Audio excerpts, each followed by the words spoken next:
Hola, en este video vamos a hablar sobre objetos en JavaScript. Mi nombre es Luisa González y soy Microsoft Learn Student Ambassador. Si quieres, me puedes seguir en las redes sociales como @mytechexperience. Comencemos. ¿Qué son los objetos? Resulta que el mundo real está lleno de objetos. Básicamente podemos pensar en objetos como, digamos, todo con lo que podemos llegar a interactuar o todo lo que existe en el mundo real. Tenemos un ejemplo que pueden ser libros, canciones o los libros que están dentro de una librería o, por ejemplo, las canciones que están dentro de las listas de reproducción. Básicamente, los objetos reales tienen atributos asociados o características. Por ejemplo, un libro tiene un título, tiene un autor y puede tener un estado de disponible.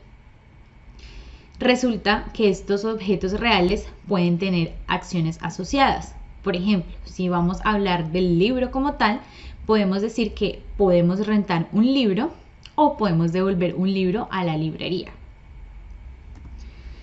Entonces, ¿qué son los objetos en JavaScript? Básicamente, los objetos en JavaScript son representaciones de esos objetos del mundo real o los objetos del mundo como tal usando código, ¿cierto? Es como esa abstracción de esos objetos que existen hacia el código, como que haces una representación o una abstracción de esos objetos en código. Listo. Resulta que, como mencionamos que los objetos tienen atributos o características, resulta que en JavaScript los objetos tienen propiedades asociadas, los cuales hacen referencia a esos atributos o a esas características. Por ejemplo, si hablamos del libro como tal, estábamos diciendo que el libro tiene unos atributos que son título, autor y un estado que puede ser disponible, ¿cierto? También dijimos que los objetos en la vida real tienen acciones asociadas. Resulta que los objetos en JavaScript tienen métodos asociados, que básicamente son las acciones que podemos hacer con esos objetos. Lo que hablábamos de que podemos rentar un libro o podemos devolver un libro de la librería o en la librería. Básicamente vamos a usar eso en el código como podemos hacer un check-in del libro o podemos hacer un check-out del libro, los cuales van a ser como métodos o funciones. Se van a representar en nuestro código como eso, como métodos o como funciones. Por ejemplo, ya les he estado más o menos mostrando un poquito, digamos, este objeto del libro, pero vamos a volver a verlo un poquito más. Tenemos este objeto libro, el cual para definirlo estoy utilizando las llaves, abro llaves y cierro llaves, y dentro de esas llaves voy a empezar a definir mi objeto como tal. Primero le estoy pasando cuáles son mis propiedades o los atributos de ese objeto y le estoy dando un valor y estoy definiendo los métodos o las acciones asociadas con ese libro, las cuales las estoy definiendo con una función o el método, porque es la manera en cómo se definen, digamos, los métodos como tal. Entonces, ¿cómo es la sintaxis y la creación de objetos en JavaScript? Resulta que la creación y la sintaxis de objetos en JavaScript básicamente se compone de la colección de pares nombre igual valor desordenados. ¿Esto qué quiere decir? Resulta que vamos a pensar básicamente en el nombre como una palabra clave o una relación a ese atributo o a esa propiedad de nuestro objeto, a la cual se le va a asignar un valor. Dijimos que uno de los atributos o las propiedades de nuestro objeto libro básicamente era el título o el autor, a lo cual cada uno tiene una asignación de valor, que en este caso para el título sería 1984 y en este caso para el autor sería George Orwell. Resulta que de esta manera, en cómo hemos definido o hemos creado este objeto, lo estamos creando de manera literal en JavaScript, que es la forma más sencilla de crear un objeto o de definir un objeto dentro de JavaScript. Simplemente vamos a encerrar los pares de nombre y valor entre las llaves y vamos a separar cada uno por comas, que es lo que tenemos acá. Hemos abierto las llaves, hemos agregado, digamos, nuestra propiedad, le asignamos el valor, luego le damos, lo cerramos pues ponemos una coma, luego hacemos lo mismo, otra propiedad, le damos el valor a la propiedad y coma, otra propiedad, valor y coma. Aquí estamos viendo el método, el valor a ese método, que sería una función, coma, otro método, el valor de ese método, ¿cierto? Resulta que también podemos crear objetos de otras maneras. Un ejemplo de esto es cuando vamos a usar un método constructor de objeto y vamos a utilizar la palabra new, que es básicamente esta manera. Entonces, creación de objetos con un método constructor. Vamos a pensar en los constructores como templates, ¿cierto? Para utilizar esto o para definir los objetos con un método constructor, vamos a tener que crear, digamos, la instancia de nuestro objeto con la palabra clave new, en donde aquí estamos definiendo el nombre de nuestro objeto, estamos instanciando nuestro objeto con la palabra clave new y básicamente estamos llamando a, digamos, un objeto que es objeto. Este objeto básicamente es como el template de nuestro objeto del que vamos a crear. Básicamente este es un template básico de nuestro nuevo objeto. Una vez construido o una vez instanciado, vamos a poder agregar o modificar las propiedades y los métodos, digamos, como lo hacíamos o como lo teníamos en la definición anterior. Básicamente aquí ya hemos instanciado nuestro objeto y vamos a decir, ok, al libro le voy a agregar un título o le voy a agregar un atributo propiedad título a la cual le voy a asignar un valor que va a ser 1984. Al libro le voy a agregar una propiedad autor a la cual le voy a, digamos, asignar un valor que se va a llamar George Orwell. Al libro le voy a dar un estado de es available o está disponible a la cual le voy a dar un valor de falso, ¿cierto?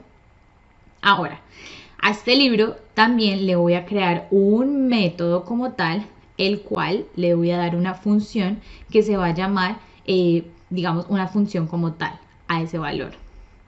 Lo mismo pues para checkout. Los objetos creados con new van a actuar como los de manera literal. Básicamente eso significa que ambos objetos son lo mismo. No es que porque se definan de manera diferente significan objetos diferentes o son objetos diferentes. Básicamente estamos creando el mismo objeto, pero tenemos dos maneras de definir ese objeto como tal. Ahora vamos a hablar de las propiedades de los objetos en JavaScript o de los atributos. Resulta que las propiedades tienen nombres inmutables y valores mutables. ¿Qué significa esto? Una vez que tú definas una propiedad dentro de un objeto o definas el nombre de esta propiedad dentro del objeto, no puedes cambiar el nombre, pero sí puedes cambiar el valor de esa propiedad. Por ejemplo, una vez definamos que vamos a tener un objeto libro y definimos que tiene una propiedad título, autor y un estado que es isAvailable, básicamente después de haberle dado estos nombres no voy a poder cambiar estos nombres, pero voy a poder cambiar los valores que se le asignan a ese, digamos, propiedad, a esa propiedad o a ese atributo. Para acceder a todos estos, digamos, propiedades o atributos, tenemos dos métodos o dos formas de hacerlo.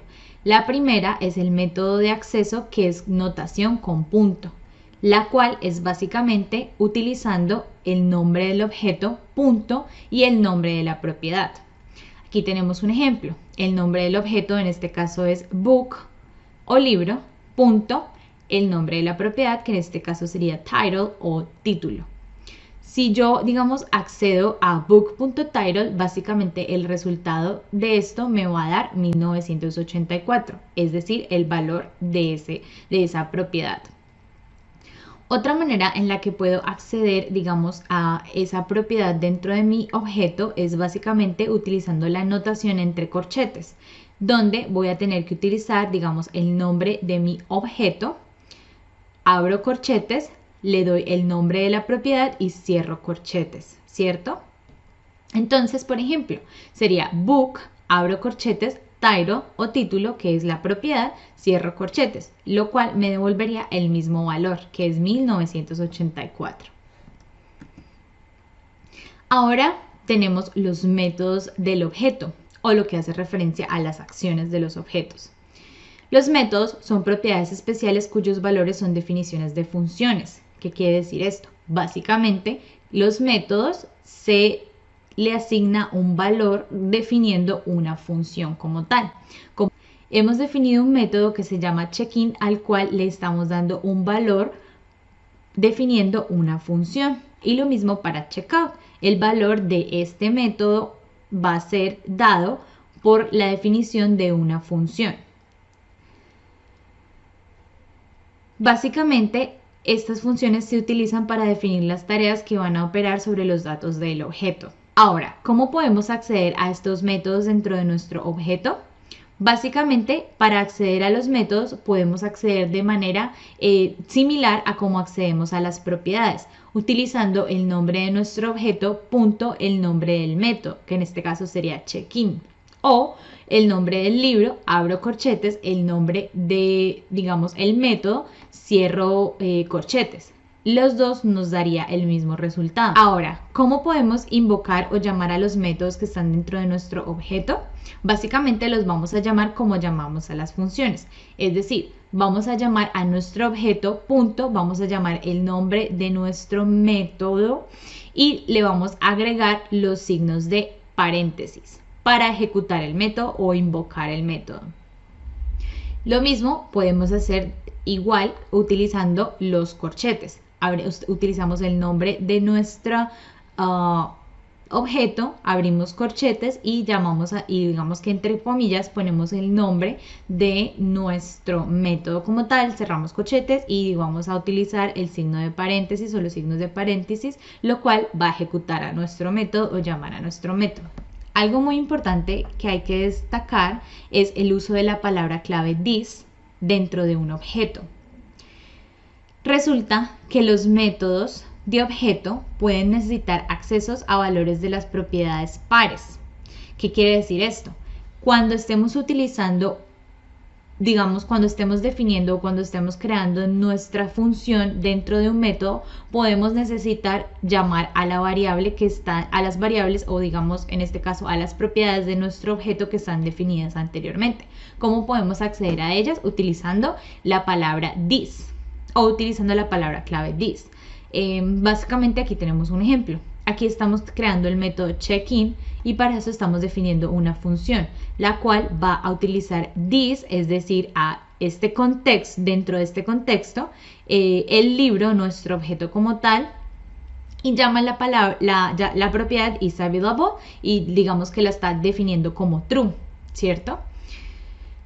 Cuando las funciones son independientes, pueden utilizar variables globales de ejecución. Resulta que la palabra clave this se va a asignar al contexto relevante en el tiempo de ejecución. Lo que quiere decir, por ejemplo, si estamos, digamos, definiendo o utilizando la palabra clave this dentro de los métodos de nuestro objeto en JavaScript, este nos puede devolver el objeto como tal. Pero, por ejemplo, si lo estamos haciendo en funciones independientes, básicamente, si utilizamos la palabra this, nos puede devolver un objeto global. Resulta que esta palabra this, dependiendo del contexto en donde se esté utilizando, también puede estar indefinido cuando estamos en modo estricto o también puede ser cambiado, utilizando, ejemplo, el método apply. No vamos a ir a fondo con este tema aquí, pero si quieres puedes buscar en internet y averiguar más información sobre esto. Resulta que el objeto global, por ejemplo, si estamos en el browser o en el navegador como tal, si utilizamos un objeto global o digamos queremos acceder al objeto global, este nos va a devolver la palabra, nos va a devolver como contexto Windows, ¿cierto? Si estamos en un tiempo de ejecución de Node.js, nos va a devolver este como objeto global, va a ser default o predeterminado al objeto global. Si digamos quisiéramos acceder al objeto global correcto dentro de nuestro contexto, podemos utilizar la variable global this para hacer referencia al objeto de forma coherente dependiendo del contexto en donde se ejecute, digamos, la palabra this como tal. Y eso fue todo en cuanto a los objetos en JavaScript.